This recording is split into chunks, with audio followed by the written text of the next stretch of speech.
Bersiap paslon nomor urut 1.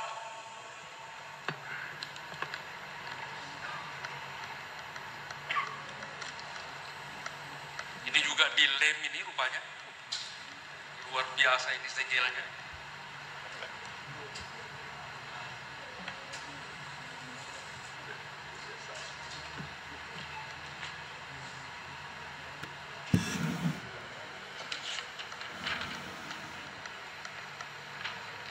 Baik, untuk pasangan calon nomor urut 1,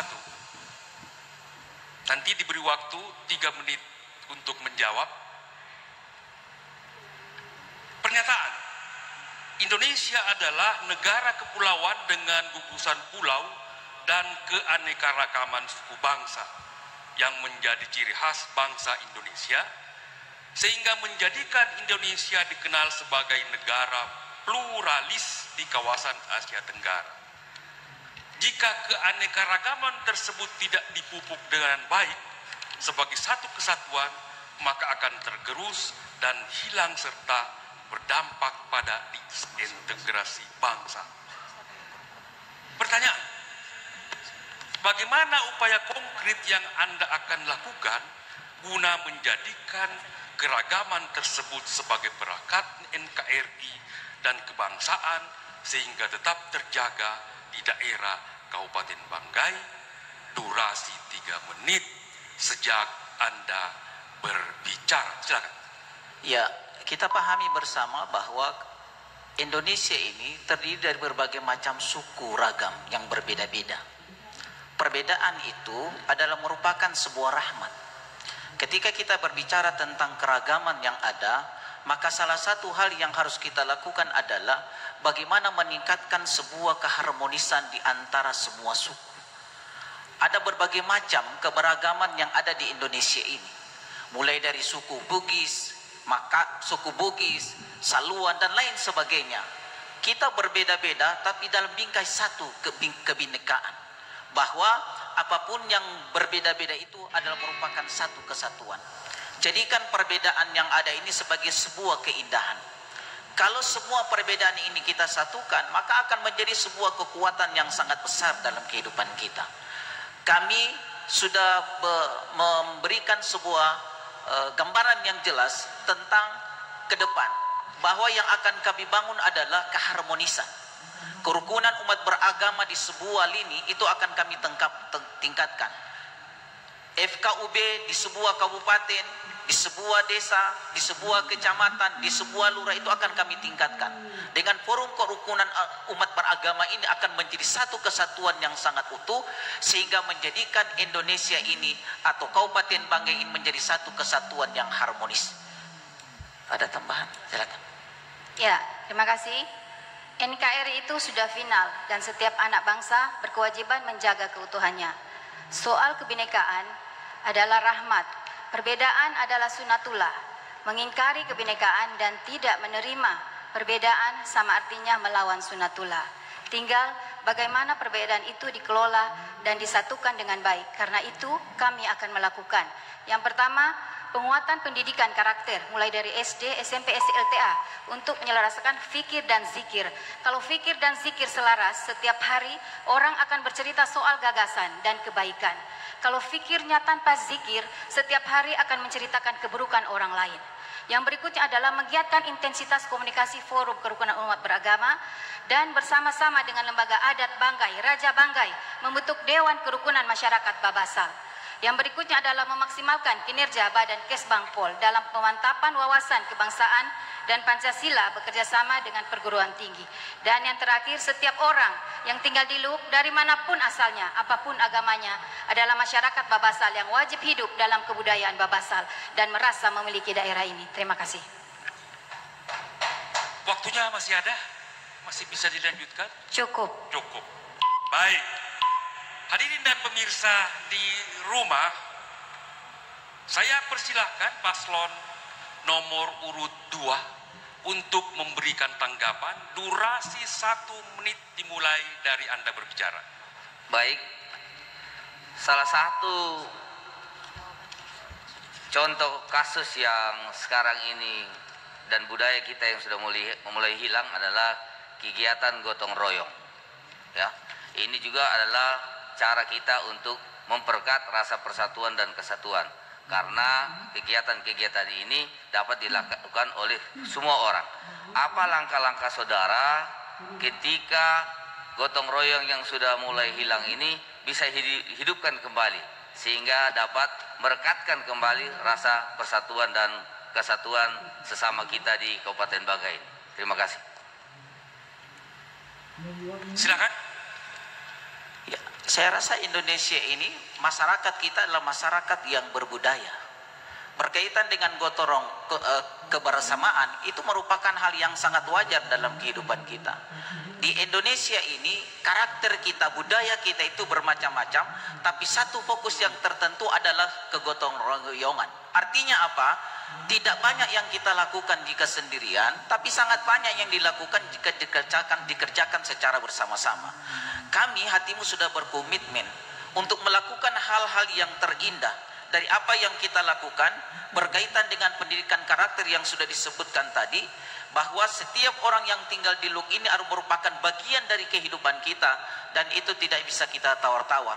Kebersamaan dan kekeluargaan serta kegotong royongan itu merupakan hal yang wajar bagi kita, karena ini merupakan sebuah prinsip hidup semua suku dan budaya.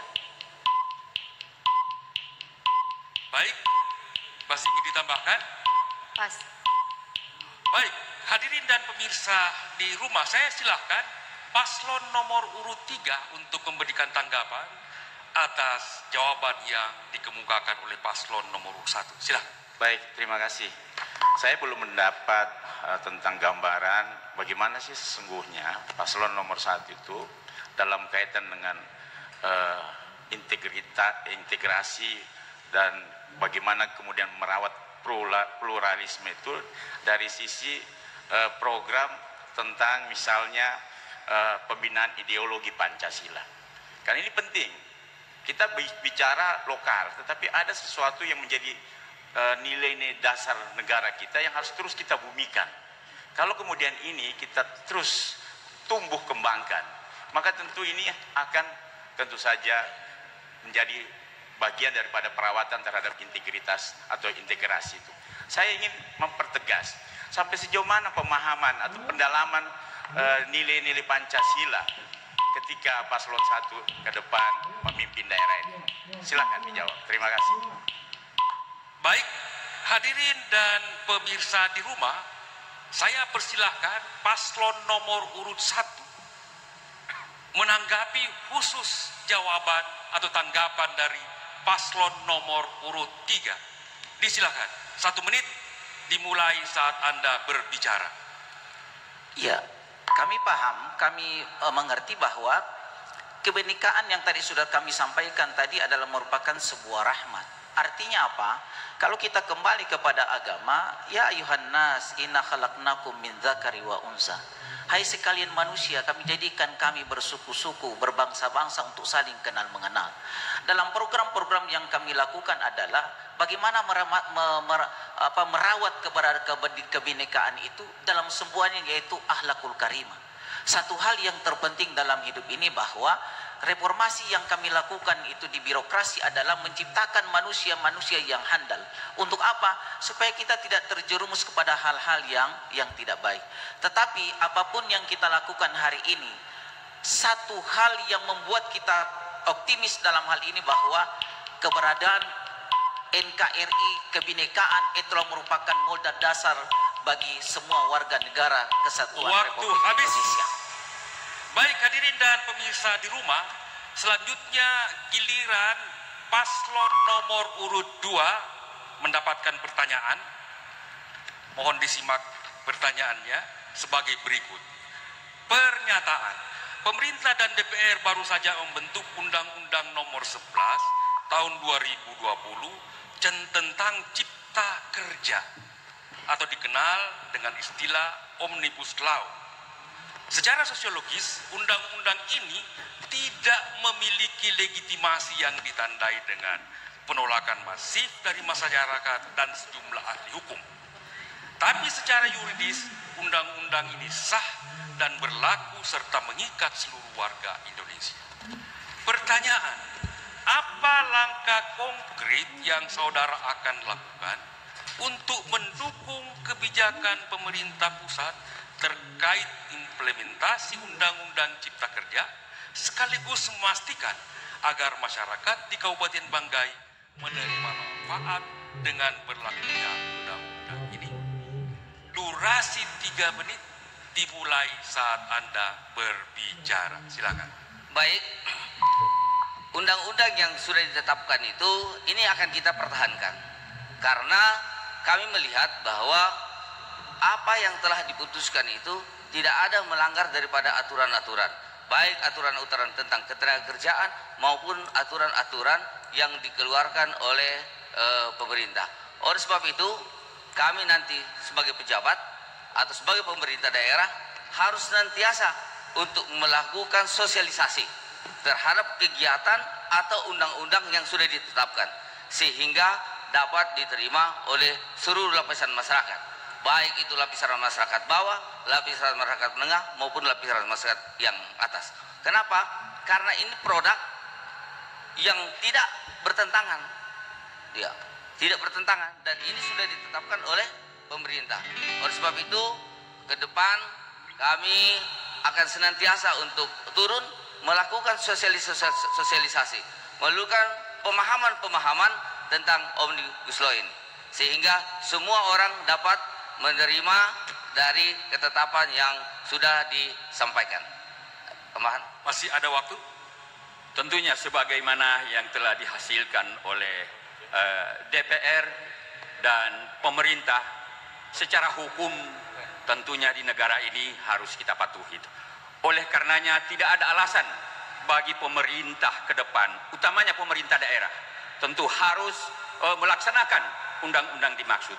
Tadi sudah ditegaskan oleh Bupati bahwa harus melakukan sosialisasi.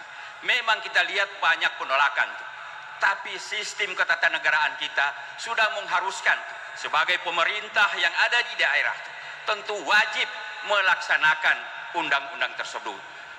Oleh karenanya yang paling utama bagaimana kita mensosialisasikan sampai kepada masyarakat. Masyarakat tentu kita harus lihat mana kelompok-kelompok yang penting kita sosialisasikan, sehingganya mulai dari kabupaten, kecamatan sampai di desa, masyarakat mengerti ya tentang apa yang dimaksud dengan Undang-Undang Cipta Kerja. Karena saya yakin Undang-Undang Cipta Kerja ini adalah sebetulnya kumpulan ya sinergitas dari beberapa undang-undang yang tentunya sehingga menghasilkan undang-undang yang sederhana. Kesederhanaan ini kan sehingga pasti mudah dipahami daripada ratusan mungkin undang-undang yang dikumpul untuk dilakukan sosialisasi ke masyarakat. Tentu dengan Undang-Undang Cipta Kerja ini yang sudah sederhana ini tentu lebih mudah mensosialisasikan kepada masyarakat, sehingga insya Allah dengan undang-undang ini para investor semua yang berkaitan dengan kerja bisa dilaksanakan. Waktu habis. Baik hadirin dan pemirsa di rumah, saya persilahkan paslon nomor urut 3 untuk menyampaikan tanggapan atas jawaban yang dikemukakan oleh paslon nomor urut 2.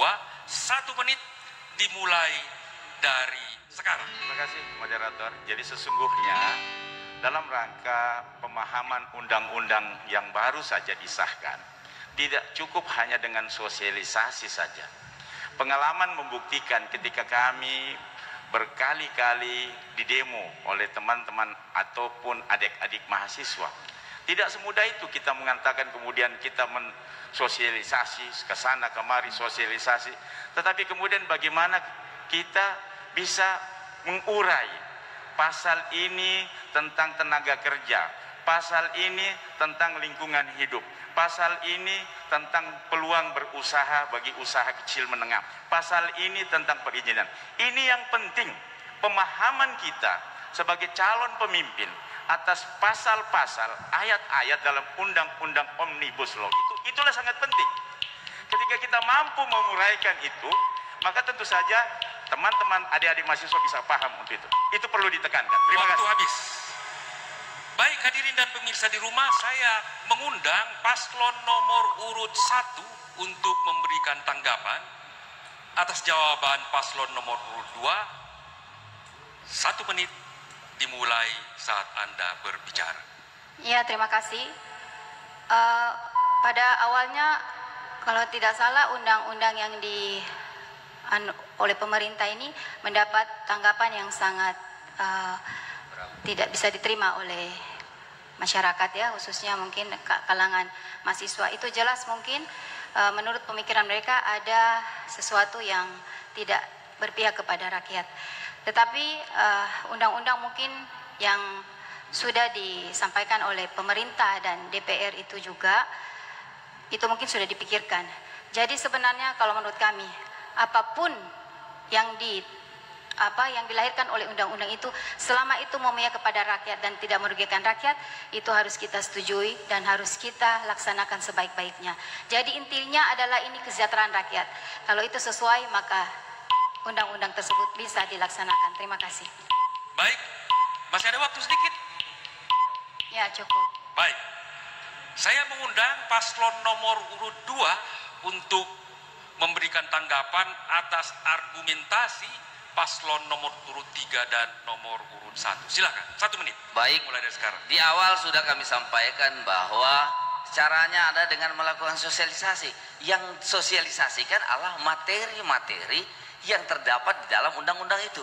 Undang-undang itu terdiri dari 900 sekian halaman. Ya tentu saja bagaimana caranya kita melakukan sosialisasi kalau kita tidak tahu. Tentu saja kita tahu baru kita sosialisasikan kepada kelompok-kelompok masyarakat. Ya, untuk bagaimana mereka tahu, semuanya sudah ditata di sana.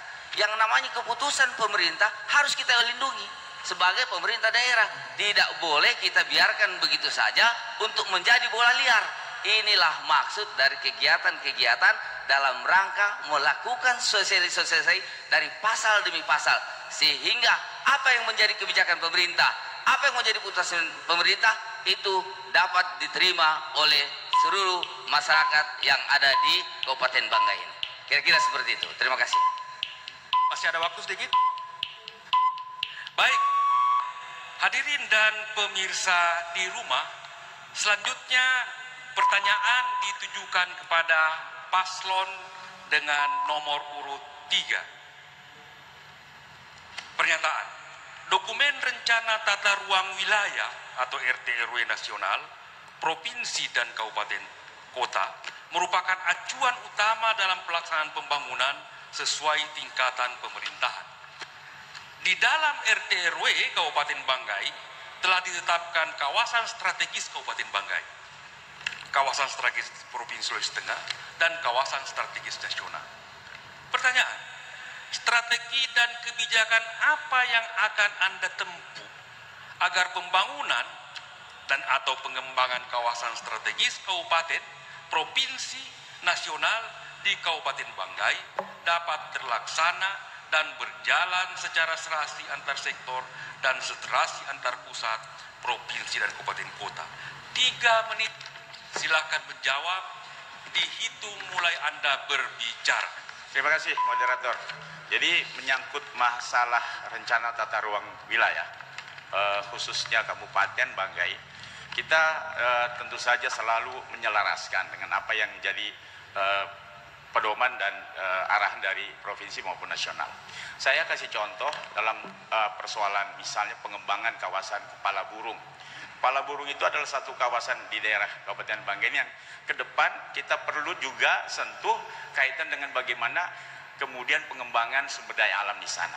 Saya melihat bahwa dari struktur tata ruang di kawasan Kepala Burung itu perlu segera dilakukan revisi. Bagaimana penduduk Bualemo yang sekarang ini masih terlalu jauh ketinggalan, Balantak dan sekitarnya itu masih terlalu jauh ketinggalan. Ketika kita selaraskan dengan tata ruang provinsi, dia belum mau menyahuti tentang misalnya saja Bualemo itu cocok juga dikembangkan sebagai kawasan industri, bukan hanya di daerah selatan daripada kabupaten atau kota Luwuk ini. Kita ketahui daerah selatan, Batui, Toili Barat itu sudah sangat luar biasa perkembangannya karena disesuaikan tata ruang industri di sana. Tetapi di Bualemo dengan potensi alamnya itu juga sudah kami usulkan untuk kemudian ada perubahan tata ruang, bahwa Bualemo itu tidak boleh hanya menjadi kawasan pertanian dan perkebunan atau perikanan saja, tetapi dengan apa yang terkandung dalam bumi yang ada di Kecamatan Bualemo dan sekitarnya, Balantak dan sekitarnya itu, dalam hal misalnya nikel, dalam hal misalnya potensi pertambangan lainnya, itu juga kemudian bisa memancing supaya daerah itu menjadi kawasan industri.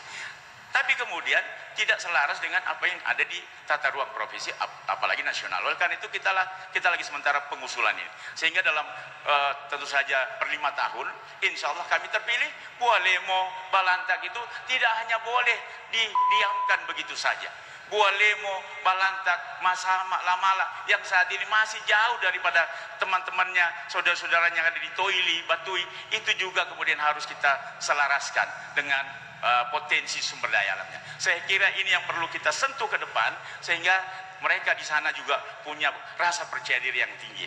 Dan saya kira ini juga menjadi kebijakan kita ke depan dalam tentu saja pedoman kita dalam 5 tahun ke depan. Kita juga kemudian sudah mengusulkan ini, tinggal bagaimana provinsi dan tentu saja nasional menyesuaikan dengan itu. Saya kira itu.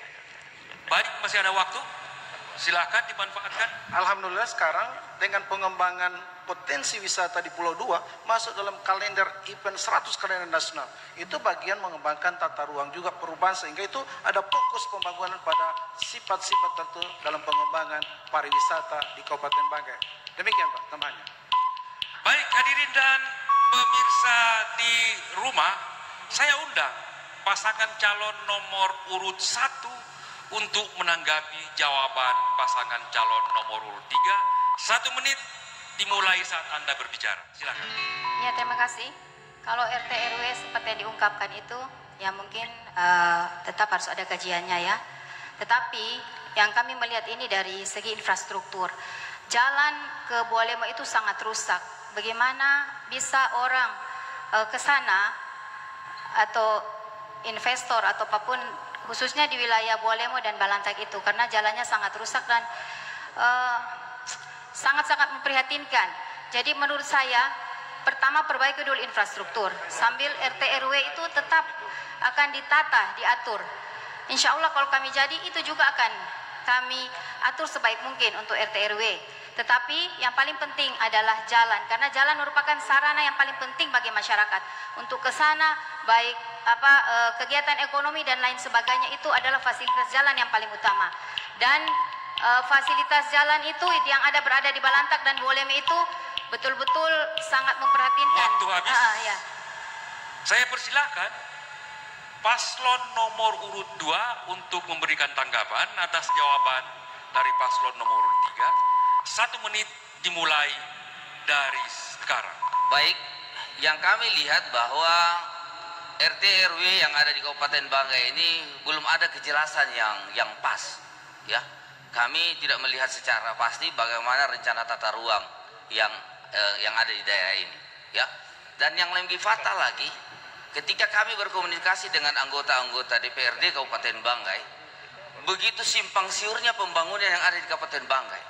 Pembangunan yang ada di Kabupaten Banggai ini tidak berdasarkan musrembang, lain yang diusulkan, lain yang dibangun, ya.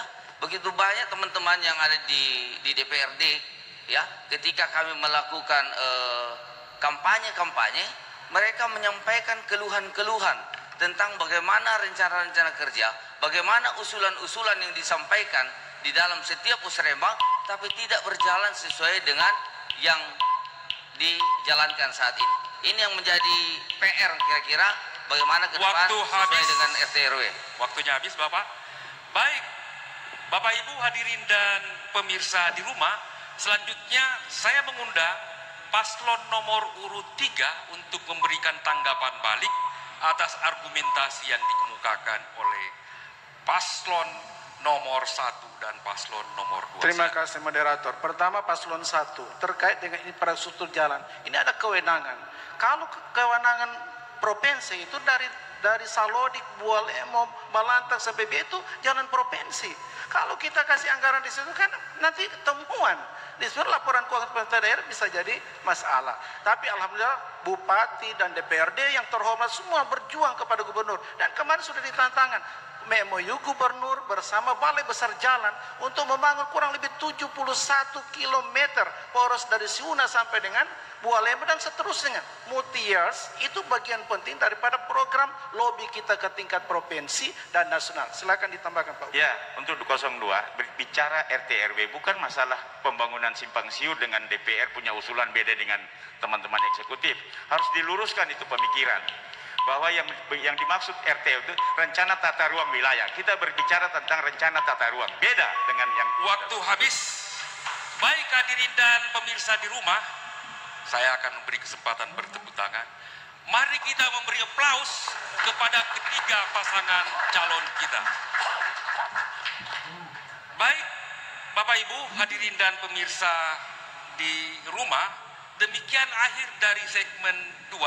Sekarang kita memasuki komersial break. Tetaplah pada debat publik terbuka putaran ketiga pasangan calon bupati dan wakil bupati Kabupaten Banggai tahun 2020.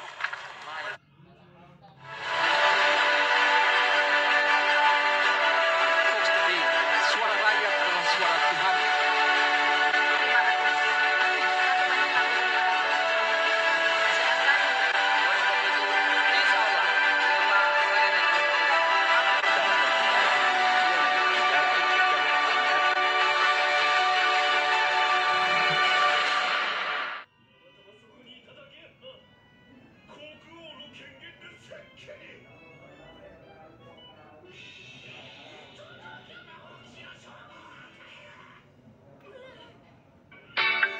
Aku sudah terdaftar sebagai pemilih belum ya?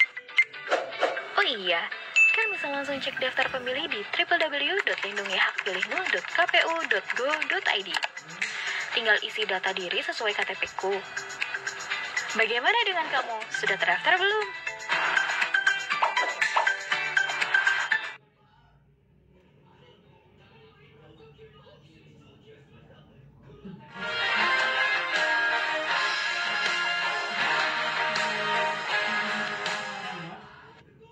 Coba koreksi dulu, ada saya kira yang saya buat itu ya sama Pak, saya kirim sama Pak ya.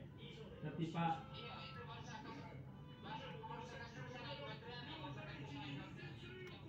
ya ini Pak saya Pak lihat itu yang saya kirim ya nanti ya.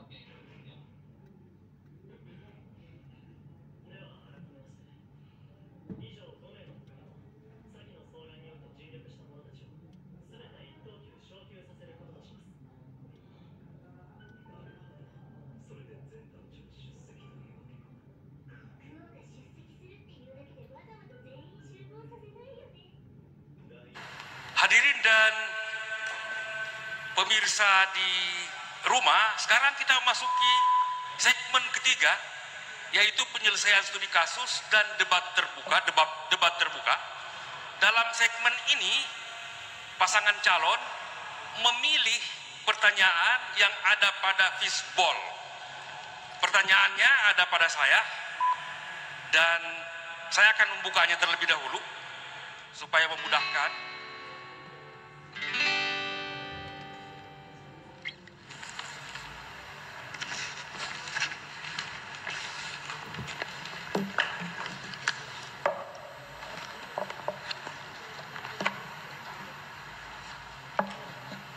Baik, hadirin dan pemirsa di rumah, saya mengundang pasangan calon nomor urut 2 untuk maju ke depan ke fishbowl, mengambil pertanyaan yang sudah ada. Di situ ada pertanyaan dengan simbol A, B, C, D, E. Silahkan diambil salah satunya. Silahkan maju ke depan. Paslon nomor urut 2.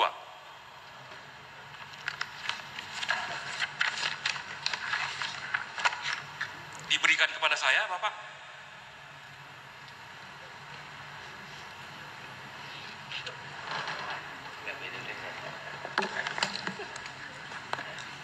nomor urut 2 memilih pertanyaan A. Amir. Pertanyaannya sudah ada ini. Saya buka. Luar biasa sekiranya.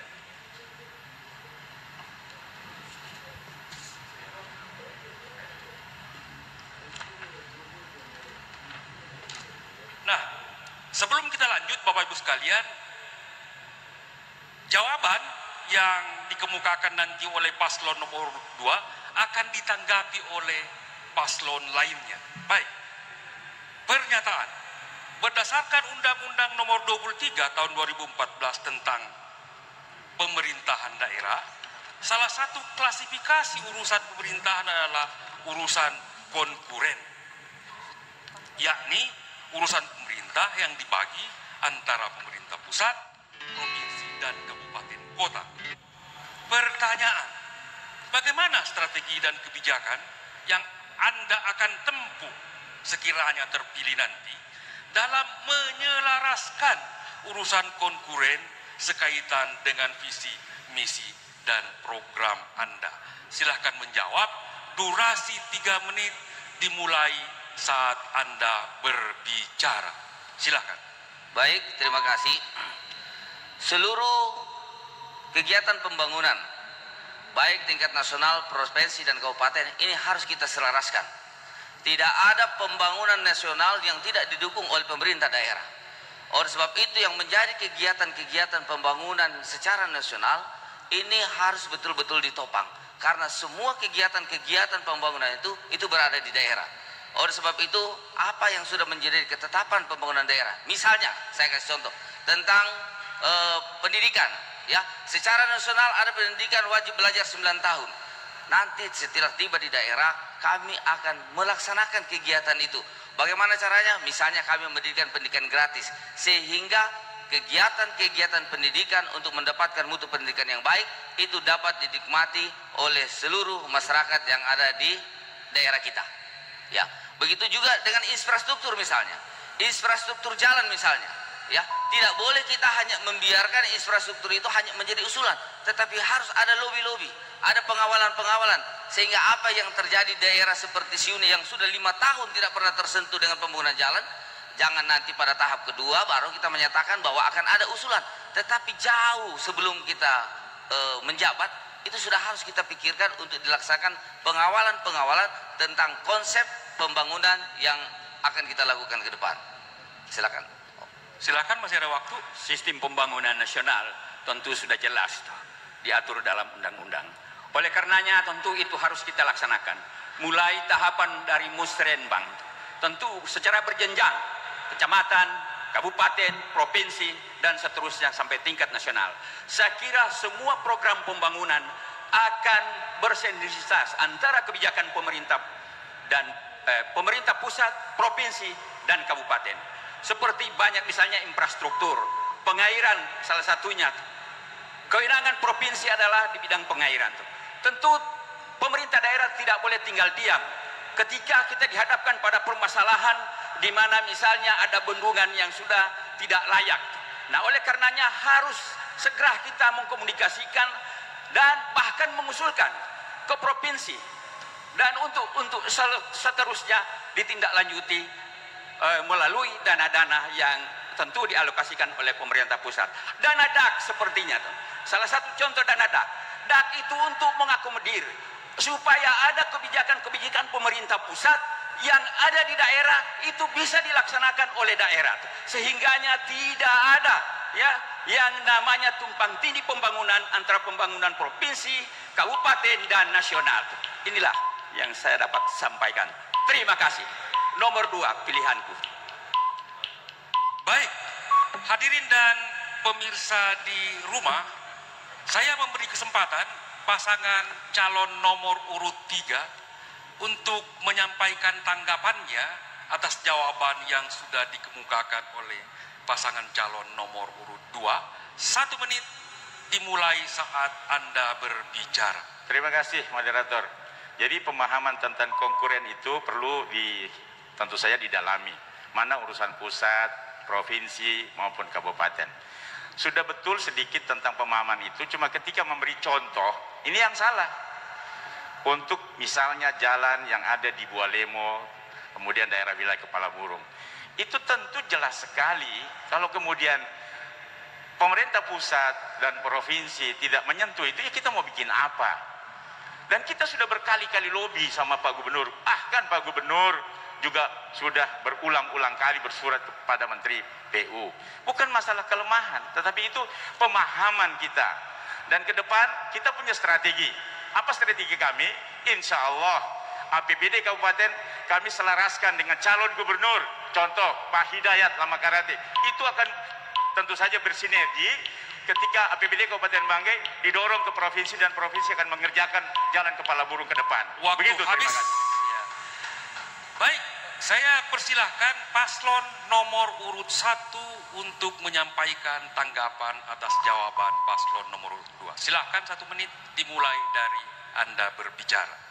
Ya, kami ingin menambahkan bahwa urusan pemerintah konkuren itu adalah urusan pemerintahan yang dibagi antara pemerintah pusat dan daerah, provinsi, dan daerah kabupaten kota. Urusan pemerintahan konkuren yang diserahkan ke daerah menjadi dasar pelaksanaan otonomi daerah. Konkuren itu terbagi dari wajib pun itu terbagi lagi tidak berkaitan dengan pelayanan dasar dan berkaitan dengan pelayanan dasar. Pelayanan dasar tadi sudah disebutkan bahwa masalah pendidikan, kesehatan, pekerjaan umum, perumahan rakyat, ketentraman atau keamanan, dan masyarakat ya, dan sosial. Sedangkan yang tidak berkaitan dengan pelayanan dasar yaitu mengenai tenaga kerja, pemberdayaan perempuan dan perlindungan anak, pertahanan, lingkungan hidup, administrasi kependudukan, pemberdayaan masyarakat desa, pengendalian penduduk dan keluarga berencana, perhubungan, komunikasi dan informatika, koperasi, usaha kecil dan menengah, penanaman modal. Waktu habis. Selanjutnya saya silahkan paslon nomor urut 2 untuk kembali memberikan tanggapan. Baik. Tanggapan 2 paslon. 1 menit dari sekarang. Baik, kami sudah terang benderang menjelaskan tadi bahwa bagian-bagian ini adalah yang tidak terpisahkan. Jadi kalau kita bilang menyelesaikan, kita gini, yang kita bangun itu adalah sistem. Jangan kita menggantungkan sesuatu itu kepada orang lain. Kalau seandainya bukan orang tersebut yang jadi, bagaimana kira-kira proses untuk melakukan lobby-lobby? Tetapi bagaimana sistem yang kita atur, siapapun yang menjadi pejabatnya, semua dapat berjalan sesuai dengan rencana kerja. Tidak boleh kita menggantungkan sesuatu kepada figur, karena figur ini akan berubah-ubah. Tetapi kalau sistem tentang perencanaan yang kita bangun, kita buat sedemikian rupa, siapapun itu, ini yang akan kita lakukan lobby-lobby pendekatan dan pengawalan terhadap usulan-usulan yang menjadi ketetapan-ketetapan, apakah itu provinsi maupun itu secara nasional, sehingga dapat berjalan berkesinambungan dan serasi sesuai dengan tema pada malam hari ini. Terima kasih. Waktu habis. Baik, hadirin dan pemirsa di rumah, sekarang giliran paslon nomor urut 3 untuk menjawab pertanyaan, namun sebelumnya maju ke depan di fishball untuk mengambil undian pertanyaan. Disilakan.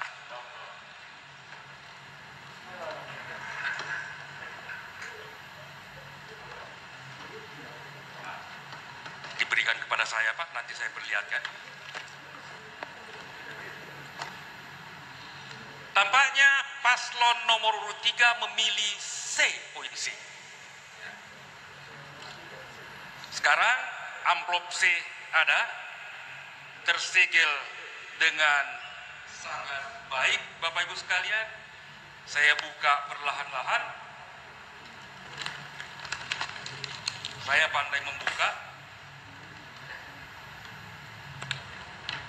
Baik, paslon nomor urut 3 bersiap menyimak pertanyaan.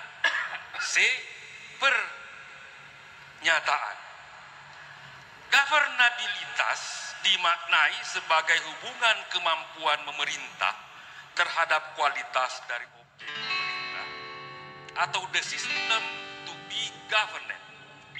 Subjeknya atau the governing system. Dan hubungan antara keduanya yang dipengaruhi oleh jumlah partai, derajat polarisasi partai politik dalam pemerintahan, serta hubungan antara mayoritas parlemen dan eksekutif. Pertanyaan, bagaimana Anda menciptakan governabilitas yang baik dan efektif dengan dukungan partai yang minim di Dewan Perwakilan Rakyat Daerah Kabupaten Banggai, durasi 3 menit dimulai saat Anda berbicara. Silakan. Terima kasih moderator. Jadi sesungguhnya ini adalah suatu seni juga dalam memerintah. Kami alhamdulillah didukung oleh kekuatan 40% saat ini kursi di DPRD, dan insya Allah sesuai dengan pengalaman kami ketika menjabat pertama kali, kami cuma 8 kursi bahkan. Tetapi kami kemudian mampu melakukan sinergitas karena kami tahu bahwa teman-teman kita di DPRD itu punya satu tujuan yang sama. Ketika kami sentuh dalam hal tujuan yang sama itu, mereka bergerak bersama-sama dengan kita. Itulah tentu saja bagian yang saya katakan seni dalam memerintah. Kita tidak boleh egois karena kita adalah pimpinan partai yang kemudian dimenangkan oleh rakyat, dan kemudian partai-partai yang lain yang tidak memenangkan atau tidak mendukung kami kita abaikan. Itu tidak boleh terjadi. Dalam prinsip kami, pengalaman kami 4 tahun memerintah, semua partai yang tidak mendukung kami pada saat kami maju, kami 8 kursi dan kemudian ada kurang lebih 27 kursi lainnya, itu kami rangkul semua. Memang dalam 35 kursi itu masih ada friksi, tetapi tinggal yang kecil-kecil saja. Dan kemudian inilah yang kemudian kami rajut ketika kami berbicara tentang bagaimana visi misi membangun Banggai, menjadikan Banggai yang kemudian terbukti dengan pengakuan-pengakuan yang muncul dari pemerintah pusat dan bahkan internasional. Semua kita bangga, anggota DPRD pun yang kemudian kemarin tidak mendukung kami, akhirnya semakin semangat mendukung kami. Itu bagian daripada strategi kami. Dan oleh karena itu, ke depan tentu 40% ini kalau bisa dikasih 100%. Kami akan rangkul semua teman-teman dari koalisi partai yang tidak mendukung kami sebagai bagian kesatuan daripada kebulatan tekad kita membangun Banggai sesuai dengan visi misi kami yang tentu saja diminati dan disukai oleh rakyat Kabupaten Banggai. Silakan Pak Buya. Terima kasih. Pengalaman kami, alhamdulillah saya 3 periode DPRD provinsi, beliau juga DPRD kabupaten. Kita bersenet sejak kami begitu dilantik, kami datang ke pimpinan anggota DPRD, kami berkomunikasi, dan pada waktunya pimpinan DPRD anggota berkomunikasi dengan kami. Dan alhamdulillah apa yang terjadi, penghargaan demi penghargaan yang datang dari provinsi, pusat dan internasional. Terakhir ini kami dapat dari OGP, Open Government, tentang partnership. 3 hal yang ditinjau tentang transparansi, inklusif, dan partisipasi. Ini satu kebanggaan bukan hanya kepala daerah, tapi anggota dewan dan seluruh masyarakat Kabupaten Banggai. Apa yang masuk di sana? Cuma Kabupaten Banggai, kemudian Kota Semarang, kemudian Brebes dan Sumbawa Barat. Ini di komunitas internasional. Sebelum lagi kita di MCP, Monitor Center for Prevention, kami dapat dari 70 poin ke 90 poin. Kita diundang oleh KPK untuk berbicara tentang penerapan pencegahan korupsi. Waktu habis. Baik, hadirin dan pemirsa di rumah, giliran paslon nomor urut 1 untuk memberikan tanggapan atas jawaban paslon nomor urut 3. Durasi 1 menit, silahkan dimulai saat Anda berbicara. Iya, terima kasih. Beberapa waktu yang lalu setahu saya antara Pemda dan anggota DPRD itu terjadi clash ya, sehingga pembahasan anggaran itu kayaknya stuck dan akhirnya terlambat, sehingga ada pengurangan dana dari pusat kalau tidak salah DID. Sehingga kalau menurut saya keharmonisan antara Pemda dan DPR itu tidak berjalan sesuai apa yang disampaikan. Harusnya bagaimana Pemda mengakomodir anggota-anggota DPR, karena beliau-beliau juga ini mempunyai pokok-pokok pikiran yang harus disauti oleh Pemda. Mungkin karena ini tidak ada titik temu antara Pemda dan anggota DPRD, sehingga akhirnya ujung-ujungnya pembahasan itu yang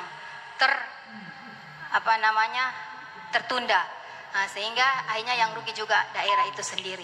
Jadi kedepannya bagaimana Pemda bisa merangkul anggota-anggota DPR secara baik-baik supaya semuanya bisa berjalan dengan baik dan tidak merugikan daerah itu sendiri. Terima Waktu kasih. habis.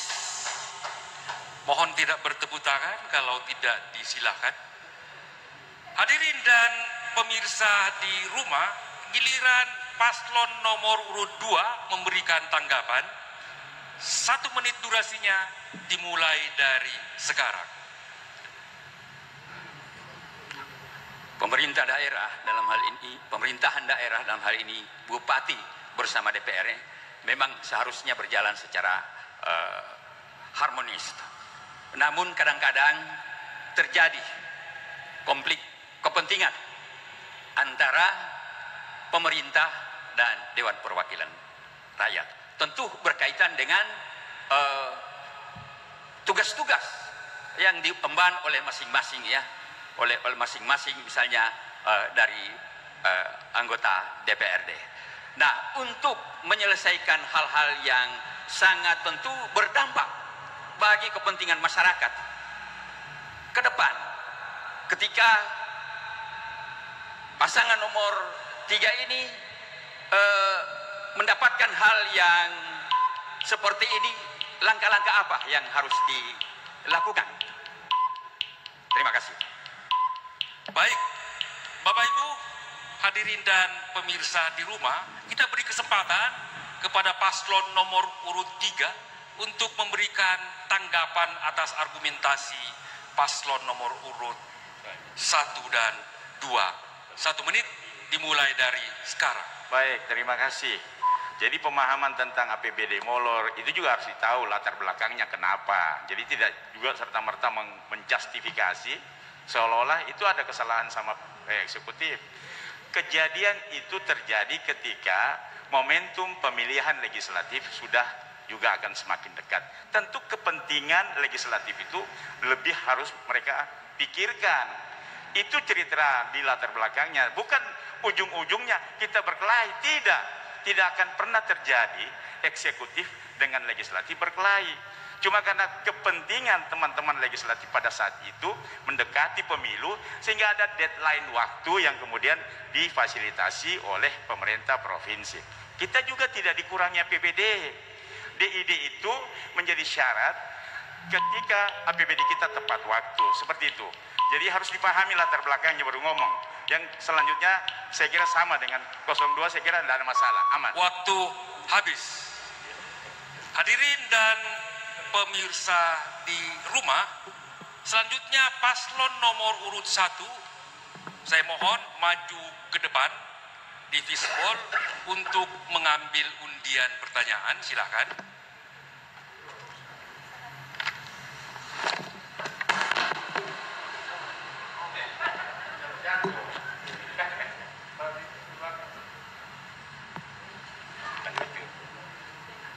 Silakan diberikan kepada saya.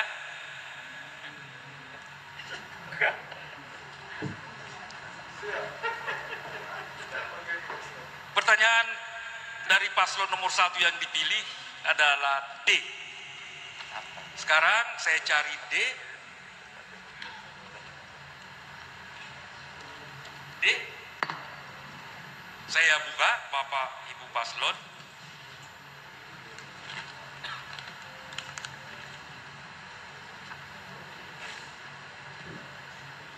Baik, hadirin dan pemirsa di rumah,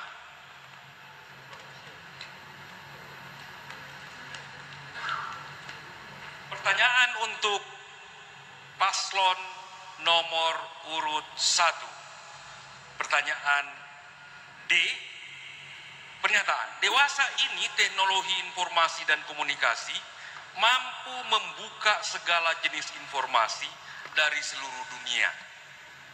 Saat ini, generasi milenial sangat akrab dengan IT yang dapat mengakses media sosial melalui telepon pintar, komputer, dan lain-lain, rentan terhadap pengaruh-pengaruh buruk sehingga berpeluang dapat membentuk karakter negatif anak bangsa dan dapat menghilangkan identitas kebangsaan. Pertanyaan, bagaimana konsep dan langkah strategis yang akan Anda lakukan sekiranya Anda terpilih nantinya untuk mempertahankan nilai-nilai budaya dan kebangsaan kepada generasi milenial di Kabupaten Banggai yang merupakan ujung tombak masa depan bangsa? 3 menit durasi Anda dimulai saat Anda berbicara. Silakan. Iya, ini mungkin berkaitan dengan transformasi digital. Sejak awal kami telah merespon soal transformasi digital dengan meletakkan program unggulan nomor 1 untuk mewujudkan birokrasi yang berintegritas, terintegrasi berbasis digital dengan menerapkan SPPP digital, sistem informasi penyelenggaraan pemerintah dan pembangunan secara digital yang terkoneksi di semua OPD desa dan kelurahan. Yang berikutnya kami menyiapkan untuk itu 700 titik spot wifi gratis di ruang-ruang publik dan ruang aktivitas ekonomi di seluruh wilayah desa dan kota. Ini akan kami selesaikan kurang lebih dalam waktu 100 hari kerja. Yang berikutnya kami juga akan memberikan subsidi pendanaan kepada perguruan tinggi yang ada di Luwuk untuk pembukaan pendidikan vokasi dalam rangka menghasilkan tenaga terampil terlatih, berijazah, tersertifikasi yang siap kerja agar bisa bersaing dengan tenaga kerja luar. Langkah ini sekaligus untuk membangun daya saing perguruan tinggi kita. Mungkin ada mau ditambahkan? Memang pengaruh teknologi ke depan ini mempengaruhi karakter anak-anak bangsa kita. Kalau ini tidak dibimbing dengan baik, maka itu akan merusak moral dan anak-anak kita. Harus ada bimbingan. Bimbingan yang harus dilakukan bagi anak-anak itu adalah bimbingan dari orang tua. Sama dengan proses pembelajaran yang sekarang ini adalah daring dan luring. Itu kalau pembelajaran daring, kalau tidak anak-anak itu tidak dibimbing dengan baik, maka itu bisa menyalahi aturan yang tidak baik. Oleh karena itu ke depan kami melakukan hal-hal yang terindah untuk memberikan bimbingan kepada anak-anak didik, terutama dengan menyangkut masalah dengan teknologi ke depan. Dan ini memang tidak bisa dipungkiri. Ada nilai positifnya dan ada nilai negatifnya. Memang kalau kita kembali kepada konsep agama Islam dikatakan ya ma'asyaral jinni wal insi in istata'tum. Hai jamaah jin dan manusia, ila akhir ayat, hai jamaah jin dan manusia, kamu tidak akan bisa melintasi langit dan bumi kecuali dengan bisultan.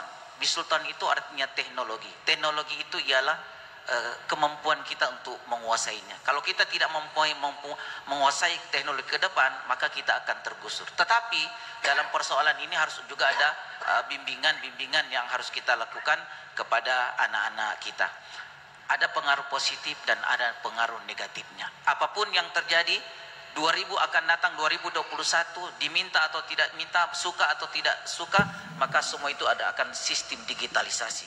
Maka yang harus kita lakukan sekarang ini adalah program-program yang harus kita lakukan adalah pembinaan-bimbingan kepada anak-anak kita dalam hal bagaimana menggunakan IT yang ada di tangan anak-anak kita. Saya rasa barangkali itu penjelasan kami.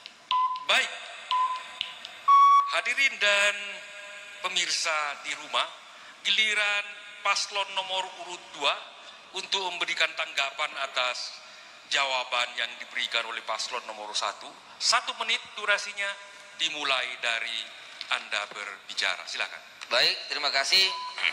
Insya Allah untuk menangkal semua apa yang kita tidak inginkan, maka kita akan melakukan edukasi kepada anak-anak kita. Ini yang pertama.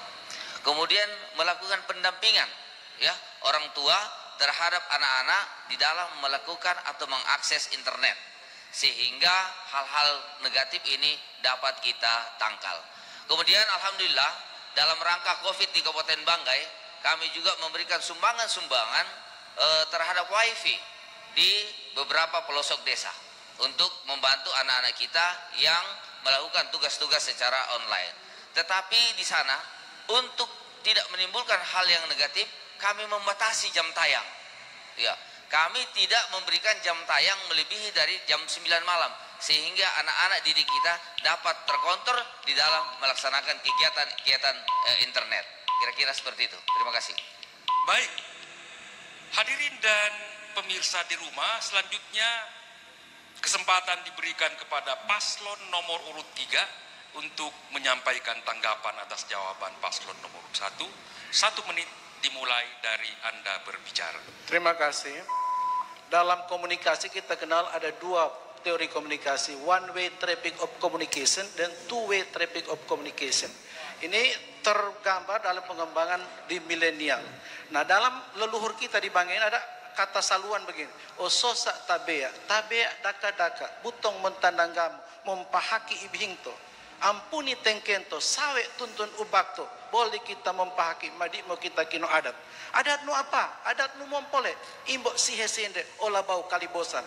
Bagaimana Anda mengkaitkan dengan arus teknologi yang kadang-kala positifnya ada, negatifnya ada, tapi kita saring semua ini sehingga masyarakat generasi muda kita ke depan generasi yang cerdas. Makanya bangga smart, bangga yang pintar, itu yang sehingga orang bisa give your smile to everybody but give your love to only one. Demikian, silakan. Makasih. Baik, masih ada waktu ditambahkan, Pak. Ditambahkan, langsung jawab. Hadirin yang dan pemirsa di rumah, selanjutnya pasangan calon nomor urut 1 memberikan tanggapan balik atas argumentasi paslon nomor urut 2 dan 3. 1 menit dimulai dari sekarang. Silakan paslon nomor urut 3. Iya, jadi tanggapannya sudah bagus dari paslon nomor 2 dan nomor 3 apalagi. Tahu bahasa itu saya kurang terlalu bagus. Jadi mantap bahasa Inggrisnya. Jadi yang penting dia punya inti adalah bagaimana anak-anak ini semua dikawal supaya tidak salah jalan. Jadi sangat perlu itu apa tadi ini? Mengenai teknologi. Nah, tetapi tetap harus dikawal supaya tidak salah jalan. Jadi itu mungkin dari saya. Mungkin Ustaz mau tambahkan lagi? Iya. Saya yakin dan percaya peran orang tua itu sangat penting karena pengaruh lingkungan itu sangat mempengaruhi. Jika anak-anak kita tidak dikawal dengan bimbingan-bimbingan agama, maka itu bisa salah jalan. Terakhir, saya ingin menyampaikan apa yang kita perdebatkan di sini tidak sempurna dan sepenuhnya. Tapi percayalah, hati kami sempurna dan sepenuhnya untuk rakyat Kabupaten Banggai. Saudara, Bapak Ibu hadirin dan pemirsa di rumah, kita berada pada akhir segmen ketiga ini. Untuk memberi semangat kepada seluruh paslon, mari kita beri tepuk tangan yang meriah. Baik hadirin dan pemirsa di rumah, kita masuki komersial break. Tetaplah bersama debat publik terbuka putaran ketiga pasangan calon bupati dan wakil bupati Kabupaten Banggai tahun 2020.